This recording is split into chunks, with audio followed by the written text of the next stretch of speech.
coming live to you from the media center, and behind me, as you can see, it's a hive of activity, because obviously what everybody's waiting for is word from the plenary sessions and what is coming out of that. And while we are busy waiting for day 2 of this conference and what could possibly come out of there, we're going to reflect on the political report that was presented by the ANC President Cyril Ramaphosa yesterday, and specifically focus on what was said on education. And with me to discuss that is Sadtu's General Secretary, Mr. Mogoena Maluleke. Thank you for joining us. We spoke Thursday about what it is that you would like the President to address and the ANC as a whole. Were you satisfied with what came out of his political report? Let me thank you and indicate that as a South African Democratic Teachers Union, to a certain extent we agree with the President, but I will not use the word satisfied, because we need concrete measures, concrete steps to making sure that education is indeed fully funded. However, the framework that he has presented there is something that we can engage on, but I'm not satisfied. He used the phrase, better days lie ahead. Do you believe that that is indeed true for education? Well, I do not want to believe that, especially if we are not going to have commitment in terms of money. The Treasury is implementing austerity measures. The President wants education, wants the skill, but if that can be set to the Treasury, that would be better, because we need resources. Yeah. So what he said in his political report, it was best described, I think, as a version of the SONA address. Did you get the same feeling? Lots of promises, lots of plans laid out, but very little detail. Yes, I got the feeling that we are in a State of the Nation address, and therefore there's a lot of promises. And what I would have expected is that we must have fewer action plans that are there, because we can't do everything. We know the economy has collapsed, and therefore we need to be able to prioritize, as we're talking about it on Thursday. And therefore I would have loved the President to say these are the 5 major areas that we're going to be dealing with. And in education, it's going to be a basic education, it's going to be ECD, it's going to be higher education. We have got the needs that we need to address there in education, and therefore these are promises, and I'm hoping that when we discuss in the Commission we can come up with concrete steps towards making sure that that framework he spoke about, we are able to take it forward.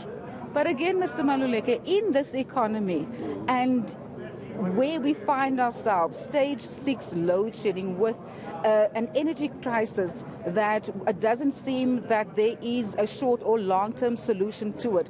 Where do you think education falls in terms of the priority list? 5 years ago, maybe we could have spoken about education being one of the apex priorities.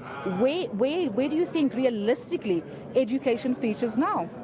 Realistically, I still believe that education should be the apex priority. We believe that for us to address all the problems that we have in our country, we need to improve the quality of education. We need to improve the resources. I fully agree, and I appreciate the fact that we are in darkness, and we can't work in darkness. And therefore, I call that a short term, because what we need to address in ESCOM are things that we should have addressed long time ago. It's issues of skills, it's issues of ethics, and those things, basically, they don't only require money, but they require some commitment of the management and the government to deal with the rot that is there. And that's what we're saying. But you cannot relegate education, because out of all the sustainable development goals, all countries are saying education is the goal. The President also mentioned the fact that access to education is the feather in the cap of this government. But can we talk a bit about access to quality education? Because how far are we off in terms of saying all our children have access to quality education? The day we see the number of private schools being reduced in the country and not increasing, then we can be saying now we are nearer to be talking about quality education, because that means fewer learners in the classroom, that each and every school has got recreational facility, they have got libraries, they have got laboratories, and therefore that day we then say the government is taking public education very seriously. And that to me, that day we'll be saying we're talking about quality. We do our best out of all these particular resources that we have. Our teachers are not sleeping. They work in schools during the weekend. They work on holidays. That's not educationally sound. It is improvisation. And they do it because they love their country. But that cannot be, because it's going to be pockets of quality rather than to have quality general in terms of all our schools. So we need to debate these particular issues. I agree that we are producing quality, but it is not where we want to be, all of us. In the commissions here, what are you pushing for? We are pushing for more resources. We are pushing for the re-evaluation of the formula, which is called equitable formula, because it is a formula that is creating poverty. It's the formula that is making Eastern Cape, Limpopo, and KwaZulu-Natal poorer in terms of educational facilities, because it does not take into account that those particular parents are not working in KwaZulu-Natal, and therefore they need additional resources to making sure that our children who are schooling in rural schools are able to have the necessary support that we need.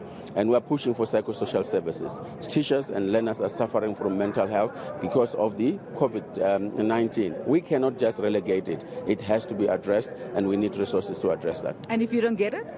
Well, we know where we can be able to push. We can go to the street and be able to push harder in terms of these particular things. And we believe that the public will join us, because we will be talking about the needs of our country, the needs of the children, and therefore we call upon the parents to join our struggle. We call upon the minister to march with us to the Treasury.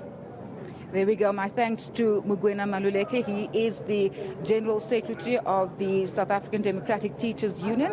You heard it from him. He says that they will go to commissions. There are priorities that they are going to push for. If they don't get what they want to, well, there's always the streets, and they want people to join them.